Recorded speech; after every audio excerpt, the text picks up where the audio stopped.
আসন্ন ঈদে পূর্ণাঙ্গ ঈদ উৎসব ভাতা, সরকারি চাকরিজীবীদের ন্যায় বাড়ি ভাড়া ও মেডিকেল ভাতার দাবি জানিয়েছে বাংলাদেশ মাদ্রাসা জেনারেল টিচার্স অ্যাসোসিয়েশন।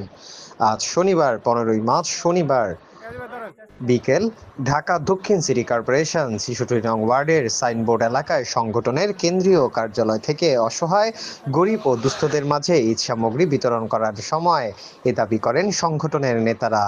বিএমজিটি এর প্রতিষ্ঠাতা সভাপতি মোহাম্মদ হারুনুর রশিদ, মহাসচিব মোহাম্মদ ফিরোজ আলম উপস্থিত থেকে প্রতি বছরের ন্যায় এবছরও শতাধিক অসহায় মানুষের মাঝে উক্ত ঈদ সামগ্রী বিতরণ করেছেন।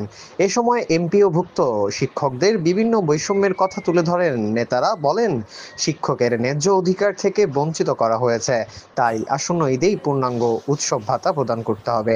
এ সময় আরও উপস্থিত ছিলেন সংগঠনের সিনিয়র সহসভাপতি মোহাম্মদ আলী আব্দুস সাকুর, সহসভাপতি ফাইজুল রহমান আব্দুল হাই, সিনিয়র যুগ্ম মহাসচিব মেহেদী হাসান সরকার, রেজাউল হক, রফিকুল ইসলাম, আলাউদ্দিন আরমান, শাহজাদা আসাদুজ্জামান, মনিরুল ইসলাম, দেলোয়ার হোসেন।